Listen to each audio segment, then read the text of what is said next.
पंजाब में बीजेपी गठबंधन ने अपना एजेंडा जनता के सामने रखा है। सुखदेव सिंह ढींढसा भी इस गठबंधन का हिस्सा हैं। हमारे सहयोगी वरुण ने बात की है सुखदेव सिंह ढींढसा से, आपको दिखा रहे हैं। पंजाब में NDA alliance partner senior leader Sukhdev Singh Dhindsa हमारे साथ मौजूद हैं। ढींढसा साहब, ਹੁਣ ਤੁਹਾਡਾ ਵਿਜ਼ਨ ਡਾਕੂਮੈਂਟ ਆ ਗਿਆ ਹੈ, ਕੀ ਲੱਗ ਰਿਹਾ ਸਰ? ਕਿਉਂਕਿ ਤੁਸੀਂ ਇਕੱਲੇ ਨਹੀਂ ਹੋ, ਹੋਰ ਪਾਰਟੀਆਂ ਨੇ ਵੀ ਆਪਣਾ ਪੰਜਾਬ ਮਾਡਲ ਪੇਸ਼ ਕੀਤਾ ਹੈ। ਪਬਲਿਕ ਡਿਫਰੈਂਸ਼ੀਏਟ ਕਿਵੇਂ ਕਰੇਗੀ? ਦੇਖੋ, ਗੱਲ ਇਹ ਹੈ, ਕੱਲੀ ਪਾਰਟੀ ਆਪਣੇ ਤੌਰ ਤੇ ਕਰਦੀ ਹੈ। ਸਾਡਾ ਗਠਬੰਧਨ ਹੈ।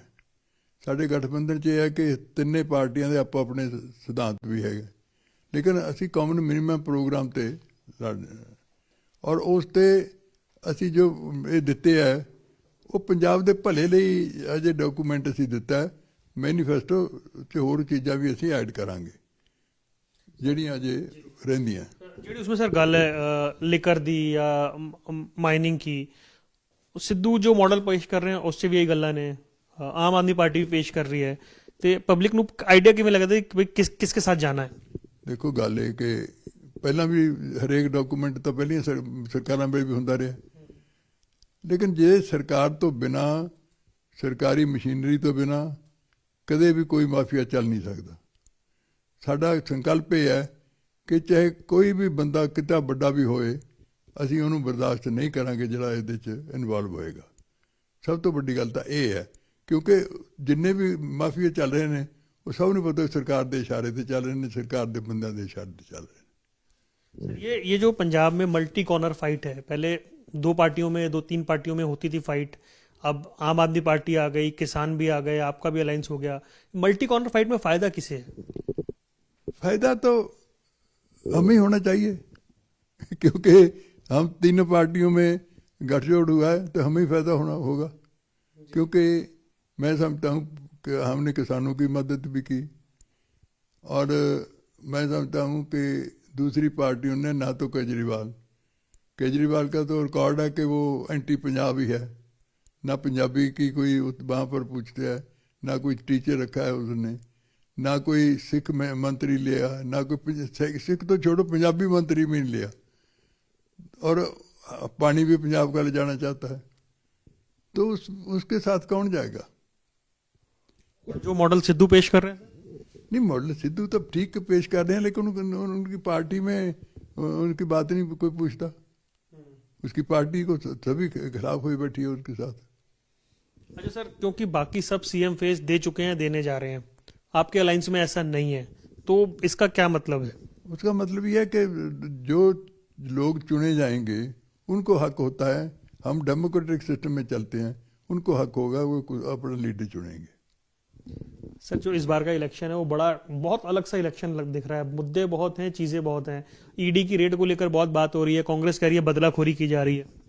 देखिए, बड़ी वार्ता ये है कि बदलाखोरी अपोजिट तो मैं समझता हूँ, मैं इसके हक में नहीं हूँ बदलाखोरी हुए, लेकिन जिसके घर से इतना पैसा निकला है तो उसको बदलाखोरी न कह सकते। अगर उसके घर में से कुछ निकलता ना तो हम कह सकते उसकी बदलाखोरी चल रही है। अगर उसके सबूत मिल गए, उनके पास इतने पैसा निकल आया, तो वो उसको बदलाखोरी कह सकते हैं। वो तो पॉलिटिकल इशू उठा रहे हैं।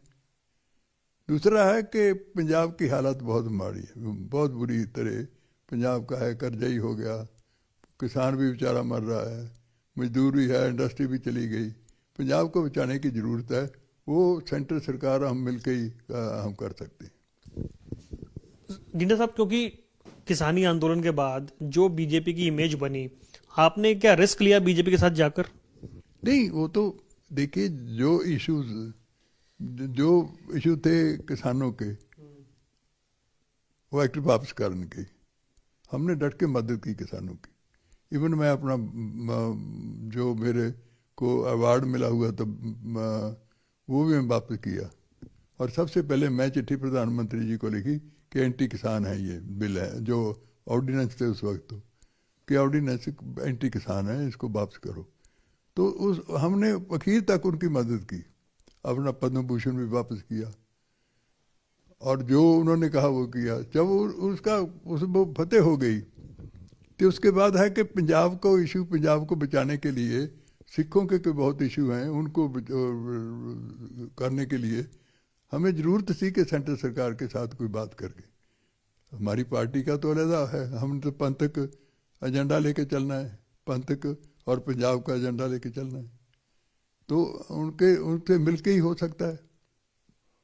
तो लोगों में आहिस्ता आहिस्ता पहले जो गुस्सा था वो निकल रहा है, लोग कहते हैं ठीक है जो हो सकता है तो सेंटर की सरकार से मिलकर ही हो सकता है। Sir as a senior politician, season politician, ਤੁਹਾਨੂੰ ਰਿਸਪੌਂਸ ਕਿਵੇਂ ਦਾ ਮਿਲ ਰਿਹਾ ਪੰਜਾਬ 'ਚ, ਲੱਗ ਕੀ ਰਿਹਾ? ਮੈਨੂੰ ਤਾਂ ਬਹੁਤ ਅੱਛਾ ਮਿਲ ਰਿਹਾ, ਸਾਡੇ कैंडिडेट कई जितने ਸਾਨੂੰ तो 15 सीटें मिली हैं, तो उनमें से काफ़ी जीतेंगे।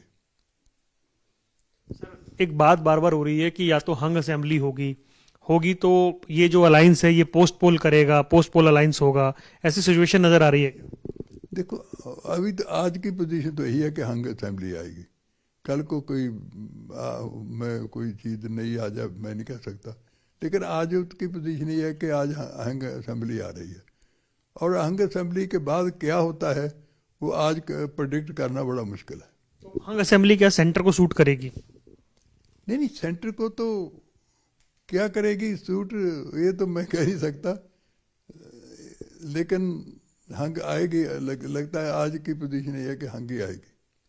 सर बाकी चीजें मैनिफेस्टो की बात हो रही है या पीएम आएंगे नहीं आएंगे रैली करने, ऐसी बात हो रही है, कुछ संभावनाएं दिख रही हैं? देखो पीएम भी करेंगे भी, होम मिनिस्टर साहब भी आएंगे, और मिनिस्टर डिफेंस मिनिस्टर साहब भी आएंगे, दूसरे सीनियर मंत्री भी आएंगे, वो सभी आ रहे हैं, आके कंपेनिंग करेंगे। बहुत बहुत धन्यवाद सर हमसे बात करने के लिए। Thank you very much. Sukhdev Singh Dhindsa senior leader NDA alliance partner हमसे बात कर रहे थे, तमाम विषयों पर तफसील से उन्होंने अपनी प्रतिक्रिया दी है। कैमरामैन आदित्य पांडे के साथ वरुण गोयल, एमएच1 प्राइम, चंडीगढ़।